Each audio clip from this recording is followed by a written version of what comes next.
कहानी की शुरुआत में हमें बताया जाता है 6 माफिया के किडनैपर्स एक लड़की को किडनैप कर लेते हैं, जिसके बाद उनकी जिंदगी नर्क से भी बदतर हो जाती है। आखिर उनके साथ क्या होता है और वह लड़की है कौन, ये हमें फिल्म देखकर पता चलेगा। तो फिल्म के अंत तक बने रहे। फिल्म की शुरुआत अविगल नाम की 1 साल की लड़की को दिखाते हुए होती है, जो अकेले में डांस प्रैक्टिस कर रही होती, जिसके बाद हम माफिया के 6 गुंडे को देखते हैं जो उसके अपहरण की योजना बना रहे होते हैं। अभिगल अपने ड्राइवर के साथ कार में बैठती है, जिसके बाद वह घर चली जाती है। उसके घर पहुंचने से पहले एक हैकर ने उसके सिक्योरिटी को हैक कर लिया था, जिससे 3 लोगों को सामने के गेट से जाने का मौका मिल जाता। कुछ ही समय बाद अभिगल घर आती है और अपने कमरे में आराम करने की कोशिश करती है, लेकिन तब गुंडे आ जाते हैं और उसे बेहोश कर देते हैं और अपनी वैन में ले जाते हैं।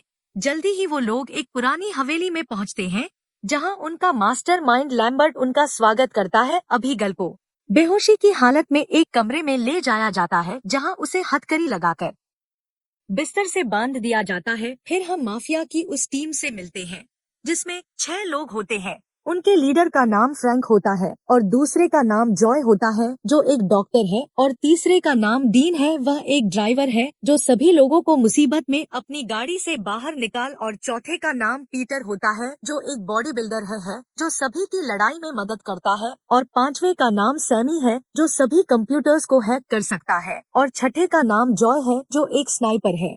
ये उनका ओरिजिनल नाम नहीं है, बल्कि लैम्बर्ट ने उन सभी को ये डुप्लीकेट नाम दिया है। वह उन सभी से अपना असली नाम छुपाने के लिए कहते हैं, जिसके बाद उनका फोन भी ले लिया जाता है और उनसे कहा जाता है घंटे तुम लोगों को इसी घर के अंदर रहना है, जिसके बाद तुम सभी को $1 मिलियन मिलेंगे। अब उन्हें बस उस लड़की पर नजर रखने की जरूरत है। जब जॉय ने अविगल के पिता के बारे में पूछताछ की तो लैम्बर्ट बताता है वह एक बहुत अमीर आदमी है और उसे मिलियन का नुकसान होने वाला है। वह कहता है तुम लोगों को चिंता करने की जरूरत नहीं है, उस सभी को यह काम पूरा होने पर $1 मिलियन मिलेंगे और वह अपने अलग रास्ते पर जा सकते। लैम्बर्ट फिर कहता है वो उनसे दोबारा घंटों के बाद मिलेगा और वो वहाँ से चला जाता है। बाद में सभी लोग मिलकर शराब पी रहे होते हैं, लेकिन जॉय उस शराब को हाथ नहीं लगाती है। वह कहती है वह जल्द ही अपनी बेटे के साथ रहना चाहती है, इसीलिए वह ये सारे काम कर रही है। उनमें से एक उनका लीडर सभी से कहता है मैं ये काम सिर्फ अपने बेटे के लिए कर रहा हूँ, जिस पर जय कहने लगती है ये सारी बातें झूठ है, जिस पर सभी लोग शर्त लगाने लगते हैं क्या वो उनकी कहानियों का सही अनुमान लगा सकती है। जॉय ने सही ढंग से अंदाजा लगाया कि फ्रैंक एक पुलिसकर्मी था, पीटर पहले एक माफिया ग्रुप के लिए बॉडीगार्ड का काम करता था, और सैमी एक अमीर परिवार से है जो मनोरंजन के लिए सारे काम कर रहा है। फ्रैंक ने भी अंदाजा लगाते हुए कहा कि जॉय एक नशेड़ी हुआ करती थी। ये सुनकर जॉय घबरा जाती है, जिसके बाद वह अभिगल को देखने जाती है जो जाग रही होती है और वह काफी परेशान लग रही होती है, जिसके बाद वो अपना मास्क पहन लेती है और ध्यान से लड़की की आंखों की पट्टी हटाती है। एबीगल बताती है कि उसके हाथों में दर्द है, इसलिए जॉय ने उसके कफ को ढीले कर दिए, और जॉय बताती है कि उसका एक बेटा है जो उसका ही उम्र का है। छोटी लड़की डरी हुई है और मानती है कि वह मर सकती है, लेकिन जॉय ने उसे समझाया कि जब तक बादशाह व्यवहार करेगी और उसके पिता पूरे पैसे लौटा देंगे तब तक उसे कुछ भी नहीं होगा। इस पर वो उससे वादा करती है वह किसी को भी चोट नहीं पहुंचाने देगी, जिसके बाद एबीगल कहती है यह सब करने का कोई फायदा नहीं है क्योंकि उसके पिता लोगों को एक रूप भी देने के लिए तैयार नहीं होंगे। वह कहती है तुम लोगों के साथ जो होने वाला है उसके लिए मैं अभी तुम लोगों से माफी मांगती हूँ। वह कहती है तुम लोगों को नर्क से भी कड़ी सजा मिलने वाली है। ये सुनकर जॉय घबरा जाती है और वो फ्रैंक से मिलने के लिए जाती है। वह उसे बताती है लड़की ने बताया कि उसका पिता बहुत बड़ा अपराधी है और पूछती है क्या वह जानता है कि वह कौन है। फ्रैंक कहता है मुझे इसके बारे में कुछ भी मालूम नहीं है, जिसके बाद वह भी गर्ल से मिलने जाता है। फिर वो उसे बंदूक से धमकाने लगता है और पूछता है कि क्या उसने उसका चेहरा देखा है। अभिगल जवाब देती है कि नहीं, मैंने तुम्हारा चेहरा नहीं देखा है, लेकिन फ्रैंक उसकी बातों पर विश्वास नहीं करता है। वो उस पर अपने पिता का नाम बताने के लिए दबाव डालता है, जिस पर वह लड़की अपने पिता का नाम क्रिस्टोफर लजार बताती है। या नाम सुनकर फ्रैंक का फटकर हाथ में आ जाता है और वह डरकर वहाँ से भागने लगता है, जिसके बाद वह सभी लोगों के पास जाकर सभी से कहता है हमने जिस लड़की को किडनैप किया है वंडर वर्ल्ड के सबसे बड़े गुंडे की बेटी है, हम सभी को कच्चा चबा जाएगा। यह सुनकर सभी लोग घबराने लगते हैं और कहते हैं हमें एक गुमनाम कॉल करके यहाँ से भाग जाना चाहिए। लेकिन फ्रैंक डरा हुआ है क्योंकि अविगल ने उसका चेहरा देख लिया है और वो उसे मारने का सुझाव देता है, लेकिन जोआ इसके लिए मना कर देती है, जिस पर उसकी टीम का एक आदमी उसे याद दिलाता है अगर हमने घंटे इस लड़की का ध्यान रखा तो हमें $1,000,000 मिलेंगे। जिसके बाद वे सभी लोग इस ऑपरेशन को जारी रखने का निर्णय लेते हैं।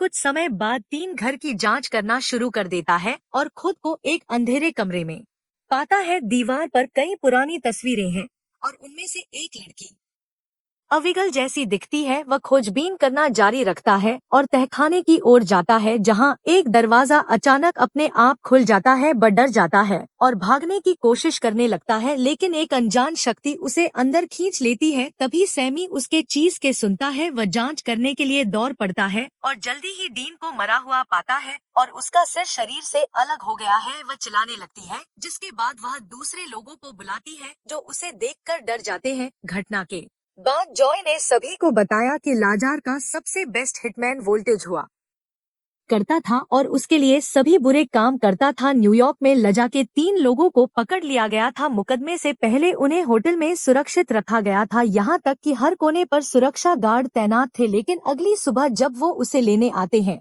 तो वह तीनों के सर कटे हुए पाते हैं और यहाँ तक कि उनके अंग भी गायब होते हैं। हैरानी की बात यह है उस कमरे का सिर्फ एक ही गेट था और वहाँ पर कोई खिड़की भी नहीं थी। घबराकर सभी लोग अभिगल को देखने जाते हैं जो अभी भी कमरे में है। ये सब देखकर सभी लोग परेशान हो जाते हैं और वह सभी लोग वहाँ से भागने का फैसला करते हैं।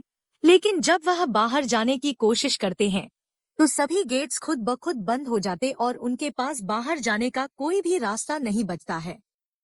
जब ये उन दरवाजों को खोलने की कोशिश करते हैं तो ये गेट खुलते भी नहीं है और सभी तरफ एक सिक्योरिटी पैनल शुरू हो जाता है जो सभी खिड़कियों और दरवाजों को बंद कर देता है और उन्हें अंदर फंसा देता है। इसके बाद जवाई बगल से मिलती है और कहती है, फ्रैंक के अलावा क्या कोई तुमसे मिलने आया था? लड़की पहले तो इससे इनकार कर देती है, लेकिन बाद में बताती है कि अगर उसने किसी को बताया वह चश्मे वाला आदमी उसे मार डालेगा। फिर वह झूठ बोलती है। वह आदमी उसके पिता के लिए काम करता है और उसका नाम वोल्टेज है। यह सुनकर जॉय रैंक से मिलने जाती है, लेकिन उसे अचानक एक शोर सुनाई देता है। जब वह पीछे मुड़ती है और देखती है कि रिकल्स अजीब तरीके से खड़ा है, वो उसके पास आती है, लेकिन वो उसे देखकर डर क्योंकि उसे बहरा से मार दिया गया है। इससे पहले कि रिकल्स उसे कुछ कह सके वो वहीं पर मर जाता है और उसके ऊपर गिर जाता है। अगले सीन में जॉय टीम को फिर से इकट्ठा करती है और फ्रैंक पर वोल्टेज होने का आरोप लगाती है। वह बताती है कि तुम ही सभी लोगों को मार रहो। ये सुनकर फ्रैंक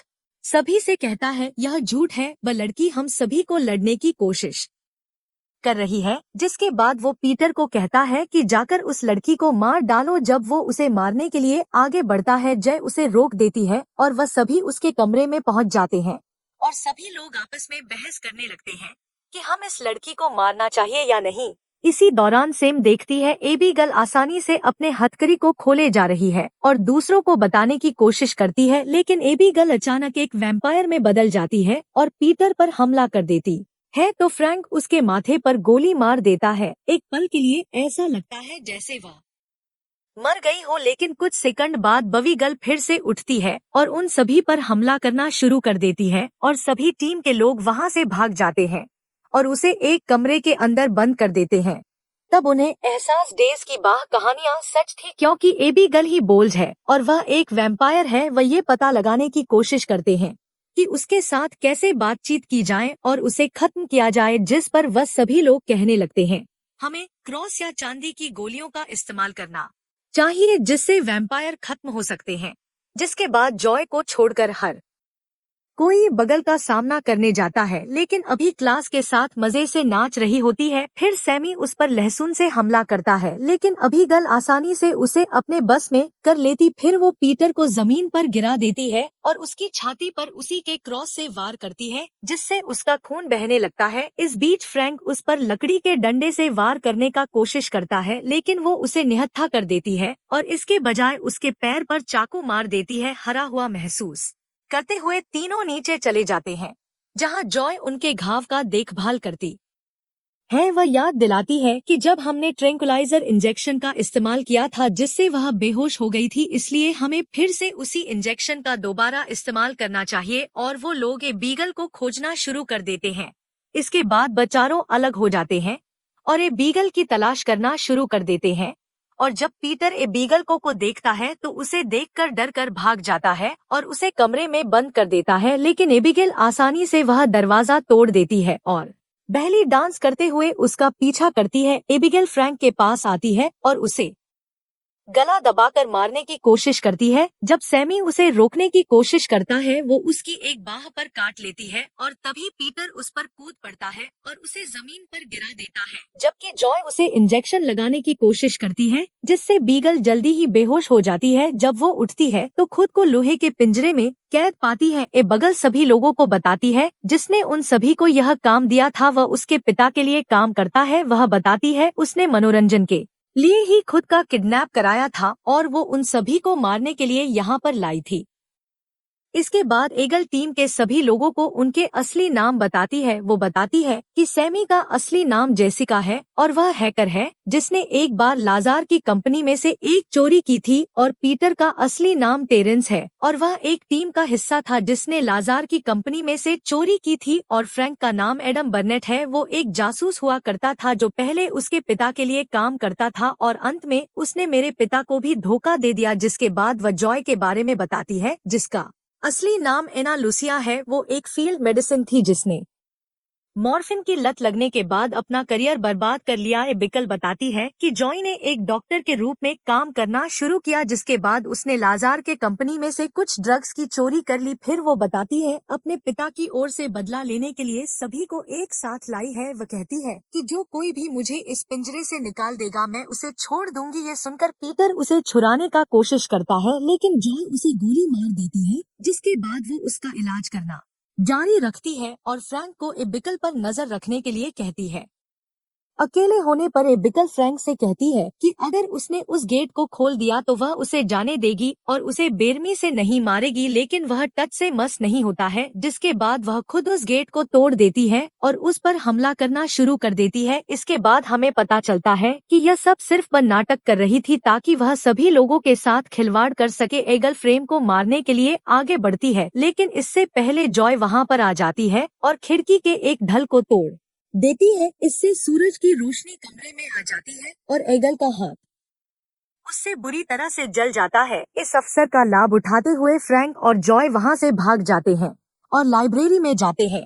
वे देखते हैं कि सूरज की रोशनी एक खिड़की से आ रही है और इन्हें एहसास होता है कि वे सुबह होने तक यहाँ पर सुरक्षित है। बाद में सैमी उन सभी से कहती है घर के अंदर बिजली का कोई सोर्स होगा, यदि वे उसका पता लगा लेते हैं तो वो आसानी से सिक्योरिटी पैनल को तोड़ सकते हैं, यहाँ से भाग सकते हैं।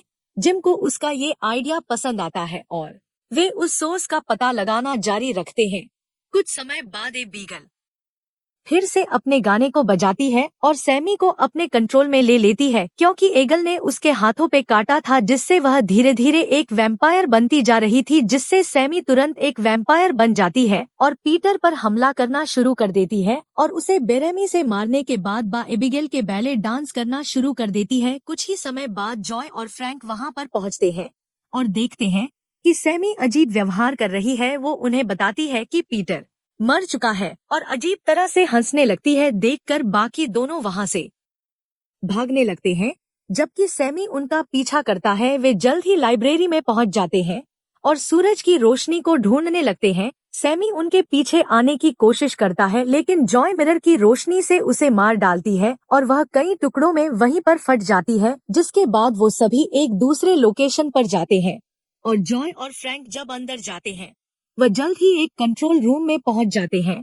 जहां लैम्बर्ट शुरू से ही उसकी निगरानी कर रहा होता है। अभी लैम्बर्ट बताता है साल पहले एगल ने उसे पिशाच में बदल दिया था, तब से उसने अपने पिता के लिए मेरे द्वारा कई लोगों को मरवाया है। वह बताता है कई सारी पावर्स आ चुकी हैं, मैं आसानी से मर भी नहीं सकता हूँ। तभी लैम्बर्ट कहता है मैं अभिगल और उसके पिता के लिए सभी लोगों को मारते मारते थक चुका हूँ, को पिशाच बनने के लिए कहता है।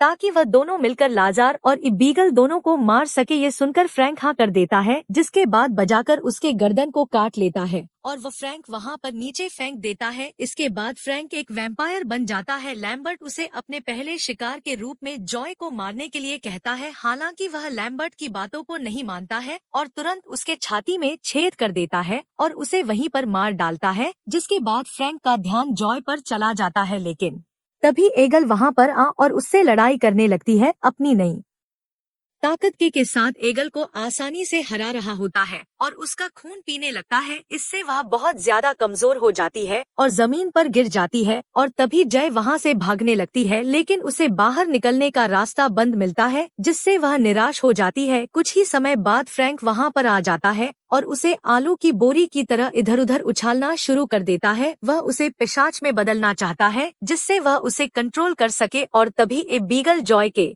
पास आती है और तभी वह कहती है कि अगर वह उसका साथ दे वो दोनों मिलकर उसे आसानी से हरा सकते हैं।